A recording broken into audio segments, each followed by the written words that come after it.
Cyril Ramaphosa has to sign the BELA bill. If Cyril Ramaphosa does not sign the BELA Act, we are going to the street. We must mobilize everybody in society to demand that the BELA Act must be signed. We're not going to be threatened by Afriforum. We're going to be threatened by anyone who was wearing orange and saying we must not implement the BELA Act. The BELA Act is going to be implemented. No one is going to be excluded in a school owned by government on the basis of language. Julius Malema has issued a fear warning. If President Cyril Ramaphosa doesn't fully implement the BELA Act, mass protests will sweep the nation. But what is at stake? And why is this fight so significant? Greetings, fellow South Africans, and welcome to Inka. It's time. I'm Kondos, here to unpack the latest in South Africa's political landscape. Today, we are diving into Julius Malema's powerful closing speech at the EFF's National People's Assembly, where he took a firm stand on the Basic Education Laws Amendment Act, commonly known as the BELA Act. Why is this act causing such a stir?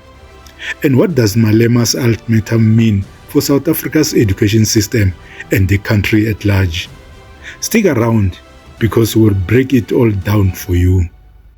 Malema's warning to Ramaphosa.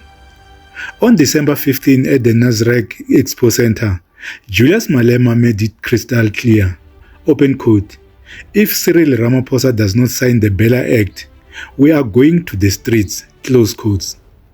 The EFF leader called on South Africans to mobilize, saying no one should be excluded from government schools based on language or cultural barriers. His comments came in the wake of heated debates surrounding the BELA Act and the delay implementation of its controversial Clause 4 and 5. That is bringing cabinet into disrepute.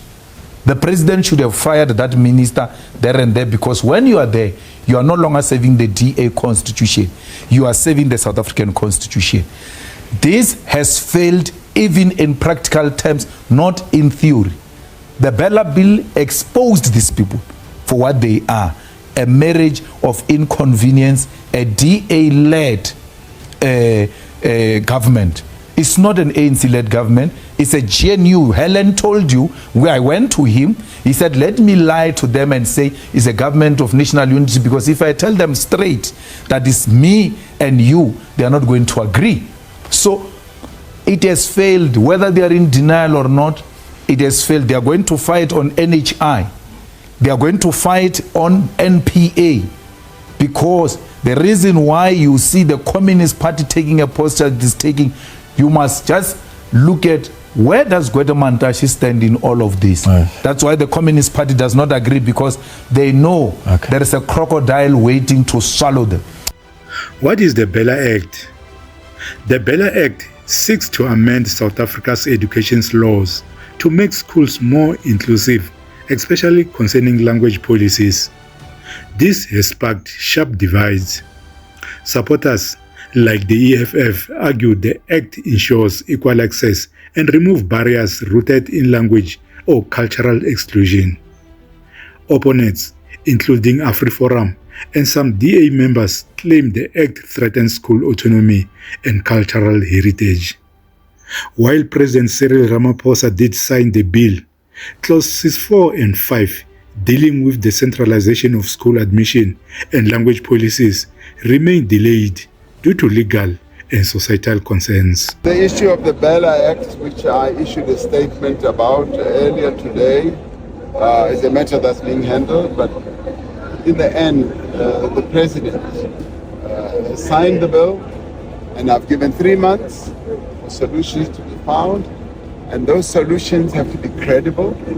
They have to be solutions that everyone buys into, and my resolve in having given people an opportunity to find solutions should never be abused. It should never be diverted. It should never be downplayed. I am quite resolute in saying that come the 31st of December, there's no solution. What I signed into law is activated. So there must therefore be a rush to finalize that in a credible way, in a way that has integrity, that has credibility, and that is broadly accepted by everyone. We engaged with COSATU, and COSATU was very clear. Comrades, we see the dangers that we are in. We are worried in the GNU that about the DA, because the DA is anti-transformation. We said yes, GNU is a terrain. It can only be us who give them the keys to undermine transformation and worker rights. We're conscious of that. What do we do with the 40% to safeguard power? COSATU was very fair to us. They were very clear. But we equally showed them that GNU is a tactical maneuver, not a strategic goal. As Bopelalanga Apasite Siofa. And the only way to get out of GNU is to mobilize our people never to be in this position again. But we will use our majority in the GNU to defend the gains of the revolution. That's why, comrades, you have got the right to remind us all the time. Don't sell us out on NHI, on BELA bill. You've got the right to do that. Who is going to fold their arms when the revolution is being sold out? You can't. COSATU was very clear. When we engaged with COSATU, Communist Party, we met with them. We briefed them. They said, no, we are fine with the GNU comrades, but do everything to safeguard power. That's what Soli said to us in our meeting. Yes, safeguard power. Safeguard power means you can safeguard power through GNU, you can safeguard power through minority government, you can safeguard power through Grand Coalition. And that is what safeguarding power with the 40% means. Do everything to safeguard power, and that is what we did. We safeguarded power through a government of national unity, and at the same time, we still safeguarding power even today. And that is what is important.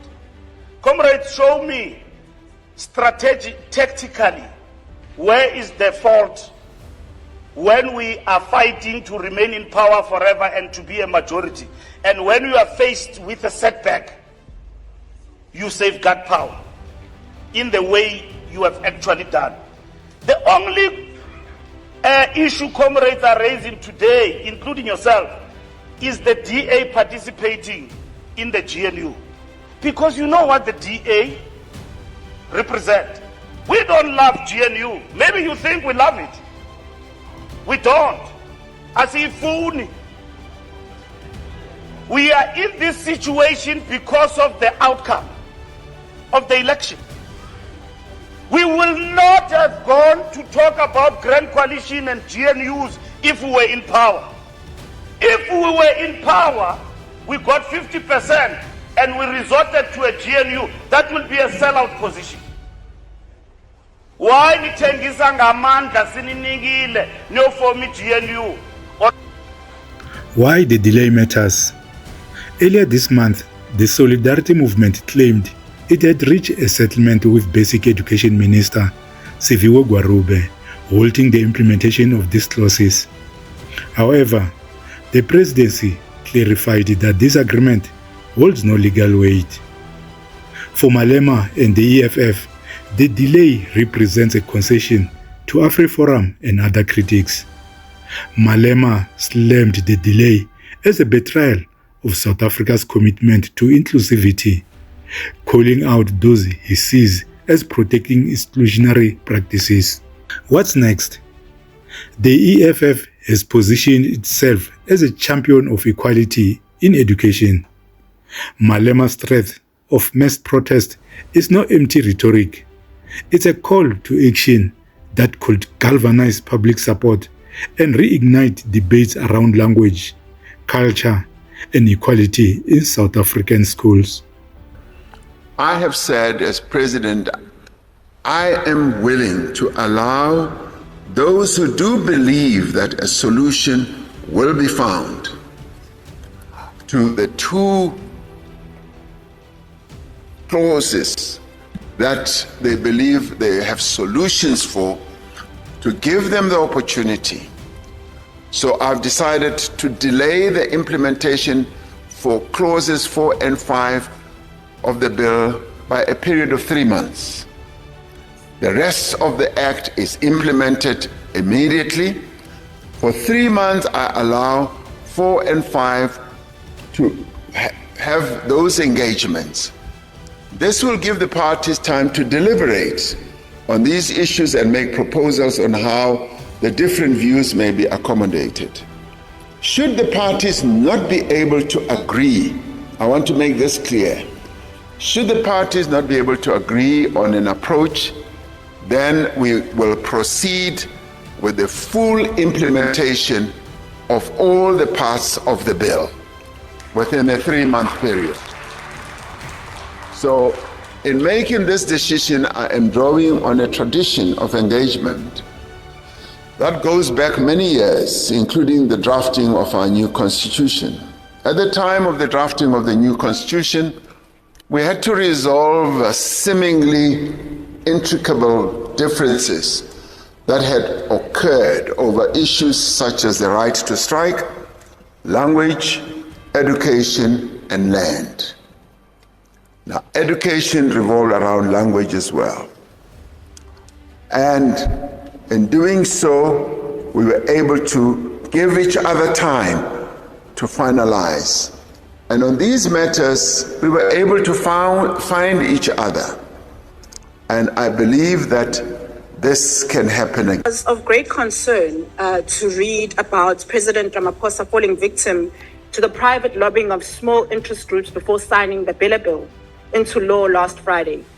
Separatist organizations, Afriforum and Solidarity, have used their proximity to the parties within the GNU to force the president's hand in delaying 2 crucial articles in the bill, these being language policy and admission policy, 2 aspects of the bill that are actually designed to promote inclusion and diversity in places of learning. The truth is that there are 2 education systems in South Africa, one for the rich and one for everybody else. A dual education system is the dream of the apartheid regime, and it's our job to build one education system that serves all 24,000 learners regardless of language or background. Those who want to maintain separate development should not be able to pick up a phone to the president at the 11th hour and circumvent the entire public participation and lawmaking process. And so BOSA denounces any private lobbying. If there is a good faith need for review of sections of the bill, then it must be returned to Parliament to consider, as this is the appropriate constitutional process. Thank you. Thank you. This fight over the BELA Act isn't just about policy. It's about who gets to shape the future of South Africa's education system. Julius Malema has made his stance clear. The act must be signed into full law without compromise. But will President Cyril Ramaphosa heed this call? Or are we heading for a new wave of protests? What do you think?